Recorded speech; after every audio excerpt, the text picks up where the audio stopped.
Hello student, it is the fifth lecture on life process. तो उसी को आगे कंटिन्यू कर रहे हैं हम लोग सैलिवरी ग्लैंड से। हम लोगों ने लास्ट क्लास में माउथ के बारे में पढ़ा था कि माउथ क्या होता है। ट्रांसवर्स स्लिट होता है, उस guarded by the upper and lower lips. और माउथ में जो कैविटी अंदर प्रेजेंट होता है उसे बकल कैविटी या ओरल कैविटी बोलते हैं। उसके अंदर क्या होता है, टंग होता है। टंग कहाँ पर प्रेजेंट होते हैं? On the floor of the mouth. उसके फंक्शन देखे थे ना, स्पीच में हेल्प कर रहा है, मैस्टिकेशन ऑफ द फूड में, टेस्ट में। फिर टीथ के बारे में पढ़े थे कि डिफरेंट डिफरेंट टाइप टीथ्स होते हैं। और फिर लास्ट में पढ़े थे क्या, डेंटल फार्मूला पढ़े थे। अब हमको पढ़ना है सैलिवरी ग्लैंड। जैसे मैं पता है डाइजेस्टिव ग्लैंड में एक नाम ये भी आता है सैलिवरी ग्लैंड। ये कहाँ पे प्रेजेंट होता है? It is present in the buccal cavity. जो बकल कैविटी है ना, बकल कैविटी के आसपास ही प्रेजेंट होगा, साइड साइड में, टीथ के साइड में, टंग के लोअर जॉस में, लोअर जॉ ऑफ टंग में। इनका नेचर कैसा होता है? एक्सोक्राइन ग्लैंड, ये ग्लैंड है। ग्लैंड मीन्स क्या होता है? अगर सिक्रीशन, ग्लैंड का काम क्या होता है? सिक्रीशन। तो ग्लैंड का काम क्या है? सिक्रीशन करना। लेकिन ये कैसे ग्लैंड है? एक्सोक्राइन। एक्सोक्राइन मीन्स इनका जो सिक्रीशन होगा, अगर वो डक्ट के थ्रू हो रहा है, सिक्रीशन थ्रू डक्ट। अगर डक्ट के थ्रू सिक्रीशन हो रहा है, मतलब डक्ट मीन्स कोई पाइप है, सपोज के लिए कोई ग्लैंड है, और ग्लैंड जो है ये डक्ट के थ्रू, ये ग्लैंड हो गया और ये डक्ट हो गया। अगर इस ग्लैंड जो है, अगर इस डक्ट के थ्रू सिक्रीशन कर रहा है तो इस ग्लैंड को क्या बोलेंगे? एक्सोक्राइन ग्लैंड बोलेंगे। और एक होता है एंडोक्राइन। तो जो एंडोक्राइन होते हैं, एंडोक्राइन होता है, ये क्या करता है? ये अपना सिक्रीशन जो होता है, इनका जो सिक्रीशन होता है, ये डायरेक्टली पोर करता है कहाँ पे? ब्लड में। कहाँ पे करता है? ब्लड में। तो इसमें डक्ट नहीं होता है। ये कोई ग्लैंड है, सपोज कर लीजिए कोई ब्लड वेसल्स है, ये हमारा ग्लैंड हो गया, और ये क्या है? हमारा ब्लड वेसल है। तो अगर ये ग्लैंड अपना सीक्रीशन सीधे कहाँ पे पोर कर रहा है? ब्लड में, और ब्लड के थ्रू क्या हो रहा है? इसका डिफ्यूज़न हो रहा है, तो ये एंडोक्राइन ग्लैंड है। ये सीक्रीशन क्या किया? अपना सीधे पोर कहाँ किया? ब्लड वेसल्स में या ब्लड में पोर किया। कोई डक्ट है? नहीं है। लेकिन यहाँ पे क्या हो रहा है? कोई ग्लैंड है, और ये सीक्रीशन किसके थ्रू पोर कर रहा है? एक डक्ट के थ्रू, कोई ट्यूब के थ्रू। इसलिए इसे क्या बोलते हैं? इसे बोलेंगे क्या? Exocrine gland. तो सैलिवरी ग्लैंड कैसा है? एक्सोक्राइन ग्लैंड है। सीक्रीशन किसके थ्रू होगा? किसी डक्ट के थ्रू होगा।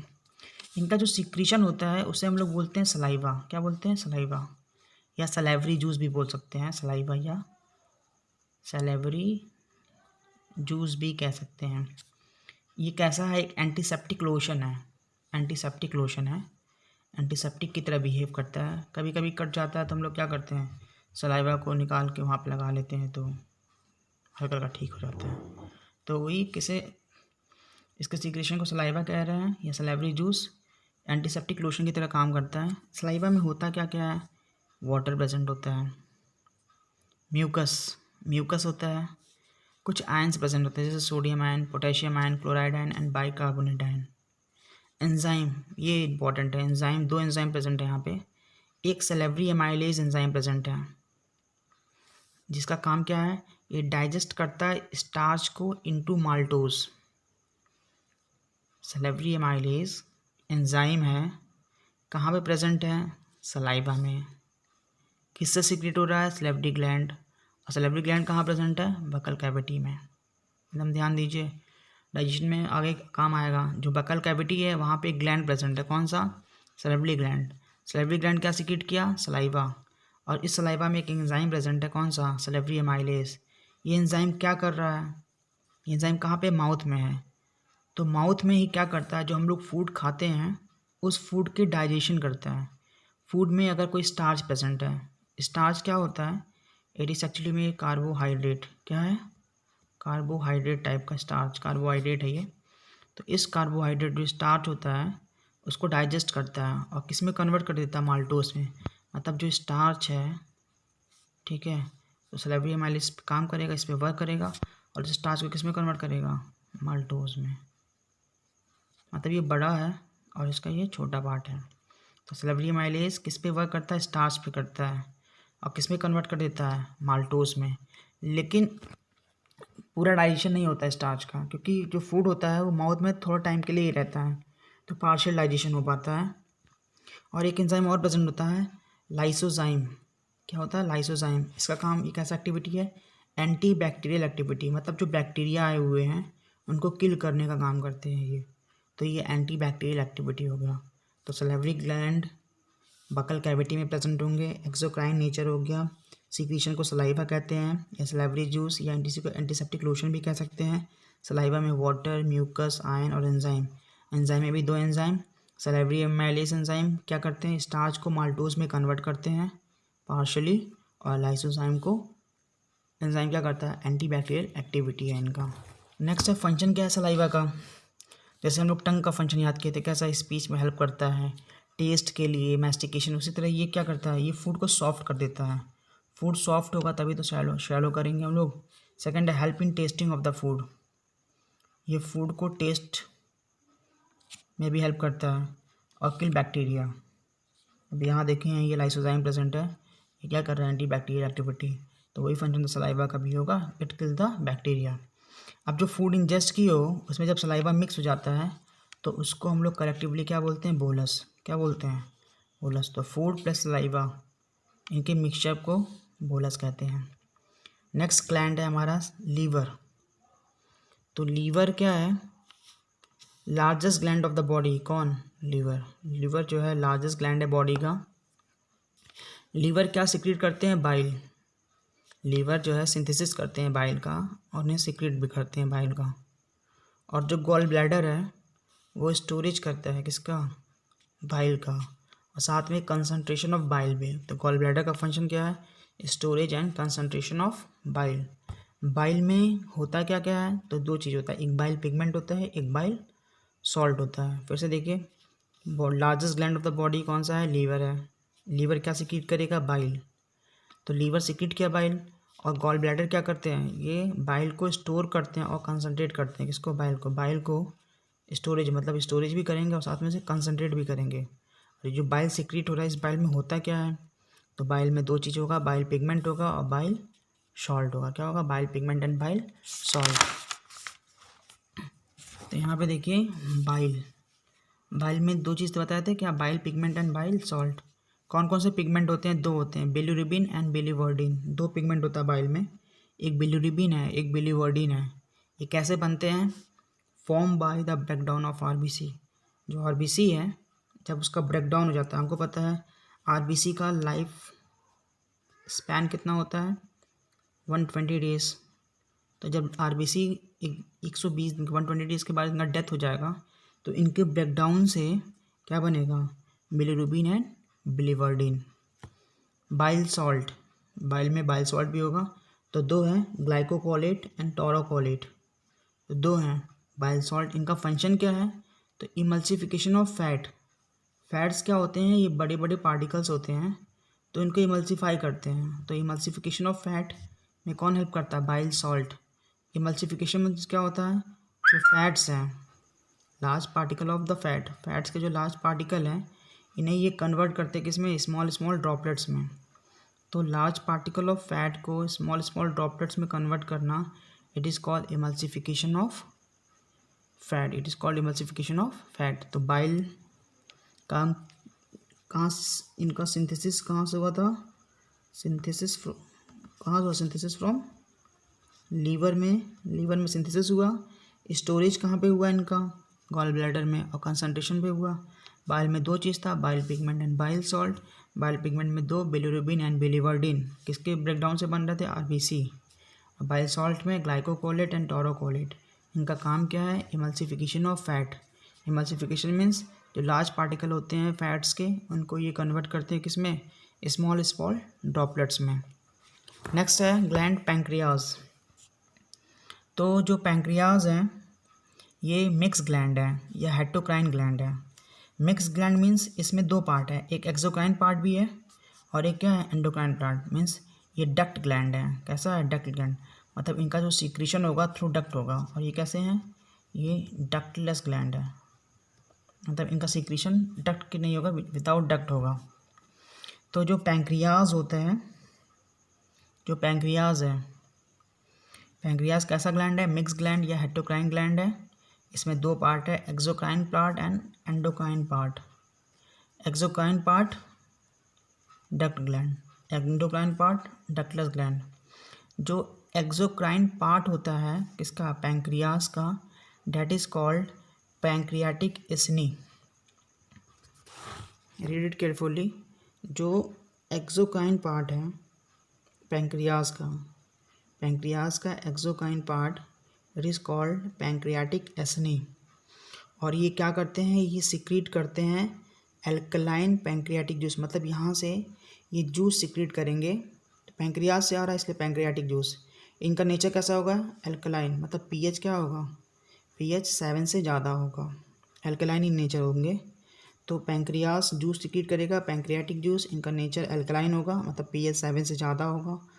और एक्सोक्राइन पार्ट को क्या बोलते हैं, पैंक्रियाटिक एसिनी बोलते हैं। और जो एंडोक्राइन पार्ट्स हैं इसको बोलते हैं इजलेट्स ऑफ लैंगरहैंस।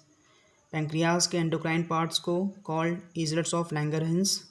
और ये सीक्रेट क्या करेंगे, हार्मोन, दे सीक्रेट हार्मोन। कौन सा, इसमें डिफरेंट सेल्स होते हैं। तो जो इजलेट्स ऑफ लैंगरहैंस में जो अल्फा सेल्स होंगे वो सीक्रेट करेंगे glucagon, beta cells insulin and delta cell somatostatin. तो ये भी बहुत ज़्यादा स्टडी नहीं करना, बस नाम याद कर लीजिए। हायर क्लासेस में 11th 12th में आपको डीप स्टडी करना होगा। 10th में बस नाम याद करना है कि जो एंडोक्राइन पार्ट है पैंक्रियास का it is called islets of Langerhans. ये सीक्रेट करते हैं हार्मोन्स, कौन कौन से, glucagon, insulin and somatostatin. Glucagon कौन सीक्रेट करता है, alpha cells, insulin beta cells, somatostatin delta cells. तो पैंक्रियास इसे मिक्स ग्लैंड या हेटेरोक्राइन ग्लैंड, एक्सोक्राइन पार्ट होगा, एंडोक्राइन पार्ट होगा। जो एक्सोक्राइन पार्ट होगा उसे पैंक्रियाटिक एसिनी बोलेंगे, जो एंडोक्राइन पार्ट होगा उसे इजलेट्स ऑफ लैंगरहैंस कहेंगे। ये क्या सीक्रेट करेंगे, ये एल्कलाइन पैंक्रियाटिक जूस सीक्रेट करेंगे। ये क्या सीक्रेट करेंगे, ये हार्मोन सीक्रेट करेंगे। कौन कौन से, ग्लूकागन, इंसुलिन और सोमैटोस्टैनिन।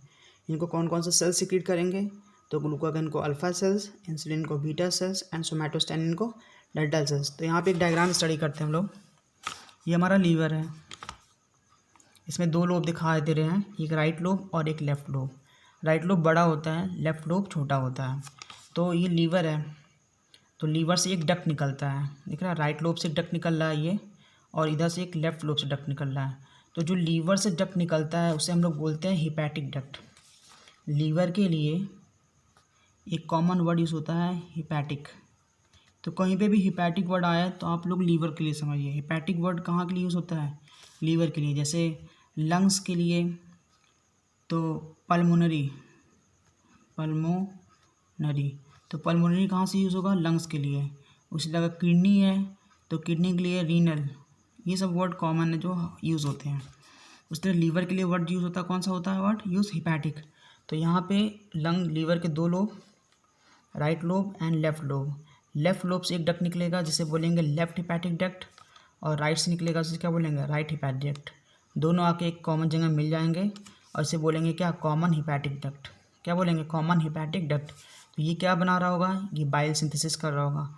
अब बाइल ऐसे ऐसे होते हुए नीचे आएगा, और ये जो डक्ट है इसे क्या बोल रहे हैं, सिस्टिक डक्ट।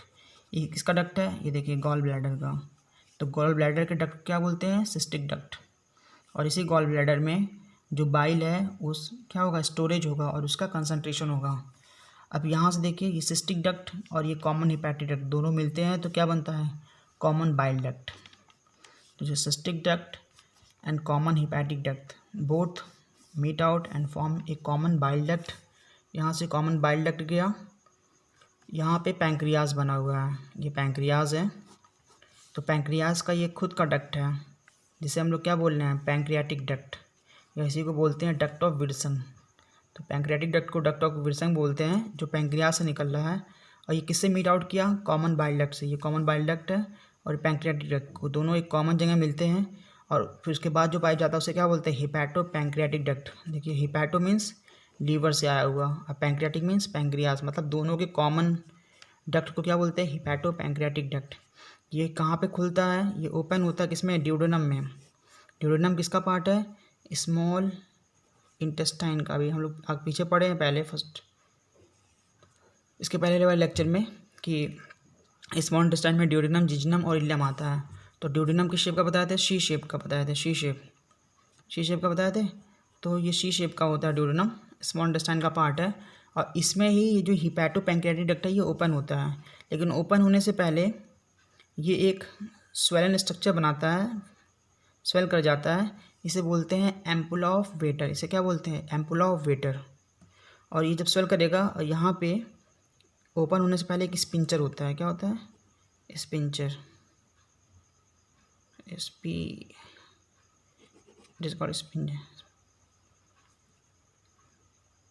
स्पिंचर यहाँ पे प्रेजेंट होता है। तो क्या प्रेजेंट होता है? स्पिंचर प्रेजेंट होता है। तो ये डायग्राम फिर से स्टडी कर लीजिए।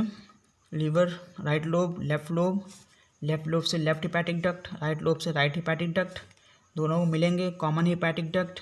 आगे गए यहाँ से गॉल ब्लैडर, गॉल ब्लैडर के डक्ट को क्या बोलते हैं? Cystic duct. तो कॉमन हिपैटिक डक्ट और सिस्टिक डक्ट मीट आउट क्या बनाएंगे? Common bile duct. Common bile आगे गया तो यहाँ से कौन सा डक्ट निकला? पैंक्रियास का डक्ट निकला। कौन सा? Pancreatic duct. इसी को बोलते हैं डक्ट ऑफ विल्सन। दोनों मिलते हैं क्या बनाते हैं? हिपैटो पैंक्रियाटिक डक्ट बनाते हैं। हिपैटो पैंक्रियाटिक डक्ट कहाँ पे ओपन होता है? ड्यूडेनम में, लेकिन उसके पहले ये स्वेल कर जाता है। इस स्वेलिंग को क्या बोलते हैं? एम्पुला ऑफ वेटर बोलते हैं। और यहाँ पे क्या प्रेजेंट होता है? स्पिंचर प्रेजेंट होता है। तो ये पूरा एक डिटेल स्टडी हो गया। Thank you.